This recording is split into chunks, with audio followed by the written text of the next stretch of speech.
Imagine you could read a secret diary, not just of a person, but of a soul. And not just any soul, but the soul of Carl Jung, one of the greatest explorers of the human mind. Well, today, that's exactly what we're going to do. We're opening the Red Book, a document so personal, so profound, it's one of the most mysterious and influential psychological records ever created. Just listen to that. The spirit of the depths forced me to speak to my soul. With those bone-chilling words, Carl Jung began a secret and frankly terrifying odyssey. But he wasn't exploring some distant, unknown land. No, he was venturing into the hidden continent inside his own mind. For almost 100 years, this incredible work was kept hidden from the world. It was a secret journey, recorded in a massive, red leather book filled with the strangest visions, paintings, and even dialogues with his own soul. His family literally kept it under lock and key for decades, and today we're telling its story. All right, Chapter 1, The Descent. The big question here is, why? Why did Jung feel the need to face his own depths? Well, like so many great stories, this one starts with a crisis, a really profound one. So picture this. It's 1913. Carl Jung is at the absolute peak of his career, but then he has this massive, painful break with his mentor, Sigmund Freud, and it completely shatters him. Suddenly, he's isolated, he's totally disoriented, everything he thought he knew, all his scientific certainties, just crumbled. He literally felt like the ground had opened up beneath him and he was plunging into darkness. And what happened next? Honestly, it was terrifying. Starting that very year, 1913, he was just flooded with these intense, disturbing visions while he was wide awake. I mean, he saw Europe drowning in a sea of blood, he started hearing voices, having full-on conversations with figures that seemed to emerge from the depths of his own mind. This wasn't just a bad mood. This was the start of what he would later call his deliberate confrontation with the unconscious. Okay, and this is where it gets really incredible. Most people having these experiences would think they were going insane, right? They'd try to suppress it. But not Jung. Instead of running from it, he chose to face it head-on. He decided to treat his own psyche like an unexplored jungle, a new continent that needed to be mapped. He basically said, okay, unconscious, show me what you've got. And he documented everything. So his first step was just to get it all down. All the raw, unfiltered notes from his visions and dreams went into these little private journals he called the Black Books. But that was just the beginning. Over the next 16 years, think about that, 16 years, he meticulously transcribed, interpreted, and illustrated everything. And it all went into this one magnificent volume, the Red Book. He poured everything into it, using this incredible old-world calligraphy and painting these stunning, vibrant images. He was basically creating a sacred, illuminated manuscript for the modern soul. And you can just feel the weight of this in his own words. He said this was the most important time of his life, that all his biggest questions were answered during this descent. So this wasn't some dark, lost period for him. It was the very source, the raw material for everything he would later become famous for. All his major theories grew out of this one intense personal experience. Which brings us to Chapter 2, The Vision. So what did he actually find down there? When you open the pages of the Red Book, what exactly do you see? Okay, so the book itself is structured almost like a 3-act play. First, you have Liber Primus, which is Latin for the first book. This is the initial plunge, the first encounters. Then you get Liber Secundus, the second book, where the journey gets way deeper, way more symbolic. And then finally, there's a section called Scrutinies. This is where Jung kind of steps back and tries to make sense of it all, bridging these wild experiences with his psychological theories. And I have to tell you, visually, this book is just wow. It's breathtaking. This is not some scribbled diary. It's a genuine work of art.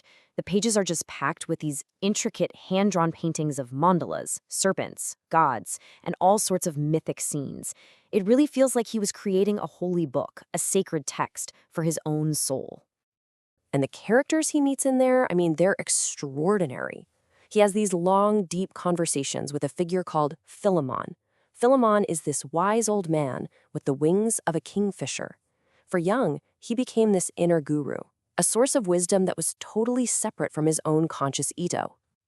Then he meets this pair, Elijah, who's like this wise old prophet, the embodiment of logos, or reason.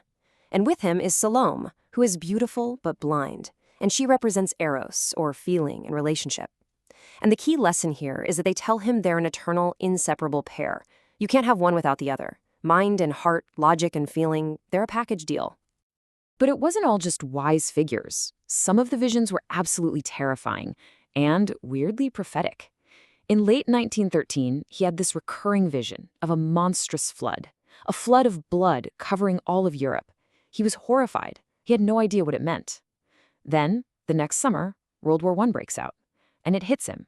His personal inner vision had somehow tapped into a massive catastrophe that was about to unfold in the real world. So what's the big takeaway from all these encounters? Well, it comes from Philemon, his inner guru, and it's a huge one. Philemon tells him that thoughts are like animals in a forest or people in a room. You don't think you made them, they're just there. And this was a game changer for Jung. He realized the psyche isn't just us, it's an objective reality. Our thoughts, our inner figures, they have a life of their own.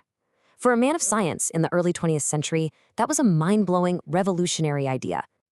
Okay, so that brings us to our final chapter, the awakening. After this deep, dark descent, what did Jung learn? What's the ultimate message of the Red Book for us today? The first thing to understand is that the Red Book wasn't just some weird side project. It was the foundation for his entire life's work. It was like the primordial magma, the molten core from which all of his most famous psychological theories were forged. Pretty much everything we associate with Jung today came directly out of this journey. So, for example, the whole idea of the collective unconscious.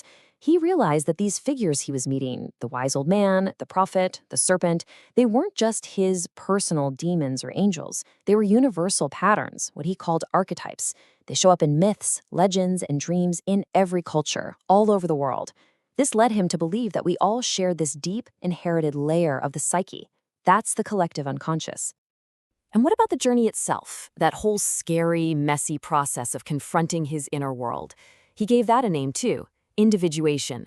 He came to believe that this is the central task of our lives. It's this lifelong process of integrating the conscious and unconscious parts of ourselves, bringing all those opposites into balance to become the whole, complete person you're meant to be. And where does this journey of individuation lead? Well, the ultimate goal, the destination, is what Jung called the self. That's with a capital S. It's not the ego, it's something bigger. It's the archetype of true wholeness, the regulating center of your entire psyche that holds all the chaotic pieces together. And that is why he was so obsessed with painting mandalas in the Red Book.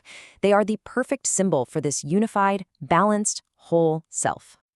I mean, this quote really says it all, doesn't it? Who looks outside dreams, who looks inside awakes. At its core, the Red Book is this incredibly powerful argument for turning inward. That real growth, real awakening, doesn't happen by looking for answers out there in the world, but by having the courage to face what's inside you. And here's the crazy part. Despite this book being the absolute foundation of his life's work, Jung kept it completely private, his whole life. He was terrified people would see it and just dismiss him as a crazy mystic or worse. So it sat in a vault. And it wasn't until this year, 2009, almost 50 years after he died, that his family finally agreed to let the world see it. Just think how recent that is. You know, when you boil it all down, Jung started this journey to save himself. He wrote the Red Book to find his own soul during his darkest hour. But in the process of doing that, he ended up giving the rest of us a map to find our own.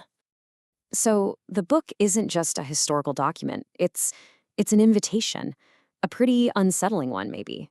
It's a challenge, left behind by a man who went to the very edge of his own mind and came back with a map. And it leaves us with one final lingering question. What would you discover on a journey into your own depths?